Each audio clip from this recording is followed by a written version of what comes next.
I'm back at Vision Auto where I bring all of my cars now.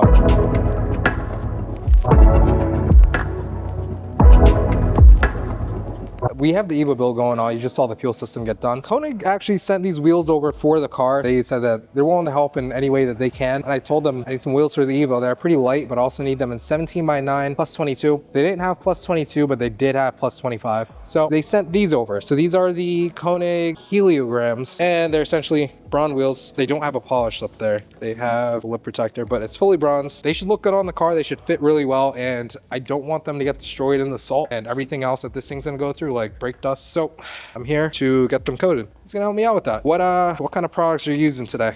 So we're certified by Geon, so we use all their products. This is going to be Geon Rim, which is basically it's heat protection. So it's going to help have durability against, when you generate heat on the rims from your brakes and stuff. And that's basically the biggest difference between a rim coating and a normal paint coating, is you're going to have that extra heat protection. So a lot of people sometimes put this on their exhausts, stuff like that. Should get at least, I would say, 2 to 3 years durability out of it. So oh, geez. It should be pretty good. Wow. Let's just start applying it, and it should be pretty straightforward. Gotcha. So like what kind of temperature? You said high temperature. Like, yeah.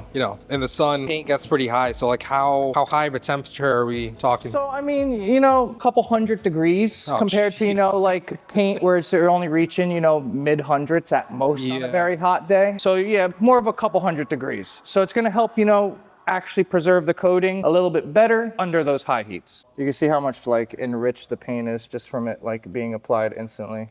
You can see like the flake in it immediately. Yeah. Off the bat, I wasn't like, they told me that they had the bronze, and I'm like, you know what? I wanted like maybe silver. Maybe I was like, I want to go a little crazy, maybe white or something like that. Then I matched it up to the car. I'm like, this might white on work. white. Yeah. I like the white on bronze. Yeah, I mean, there's it's classic. Yeah. I mean, I have a Subi, and like, it's like in the Subi community, you see white and gold like all the time, like on like the old like bug eyes and stuff. So we'll pretty much do the whole face at once. So like, how quick do you have to apply it? So there's a cure time and a flash time.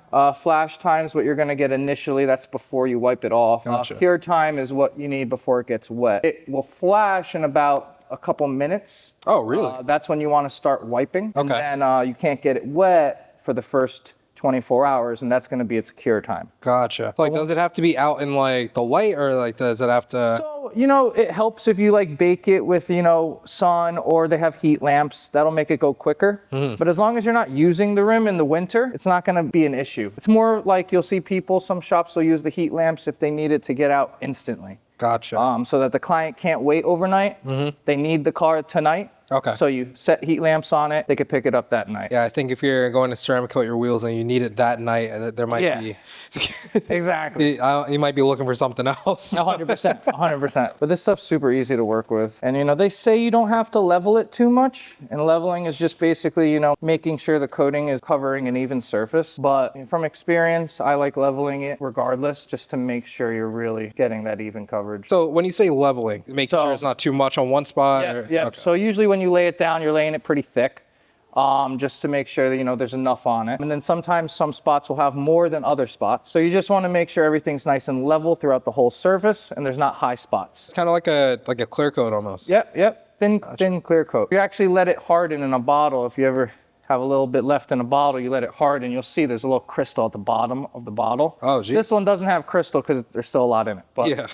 Yeah, this is actually my second set of new wheels ever. The first set was the one that I put on the rotary BRZ. Actually, this might be my third set of wheels I've ever gotten.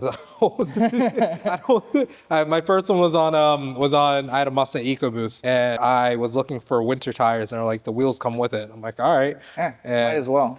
And the wheels look good, and I'm like, I'll just keep them on. And yeah, the BRZ and now this. But like, the problem I had with the Evo, especially when I was driving it before, I don't think I have any videos up of it. When I'd go and hit bumps, I don't know who the last owner or the owner before that or whatever, they went pretty hot boy with it. So they had like huge 18-inch wheels on this car, which the car it's a compact car. But they also had the suspension almost dropped all the way, stretch tires on the wheels itself. I think it's like 215. It had the suspension set all the way to hard. So the thing was just like hurting the fenders, just crunching punching them. Like, I need wheels that properly fit. I don't need to go through that or whatever that is. You don't see the center caps in them because they come in this little box. It also says remove before track use because these center caps usually either fall out from expanding, contracting while you're on the track. I mean, you're pulling G's, but they look really good. They're the typical Konig. It's upside down. There we go.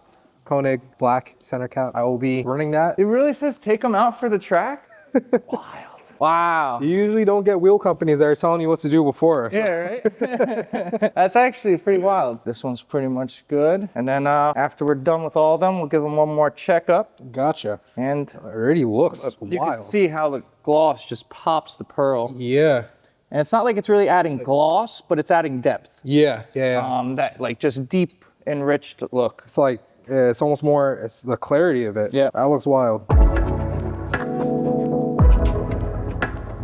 All right, and now the job is done. These wheels look already just deep. You see right there, you can see the flake in it now, which before you definitely couldn't. I'm not immediately gonna put it on, of course, because you gotta make sure that these are proper for when we take these things in the snow, off-road, and then ultimately like on the track and stuff. So these wheels are gonna go through every bit of the worst life, but it's gonna look pretty good while doing it. So I'm gonna keep them clean, hopefully.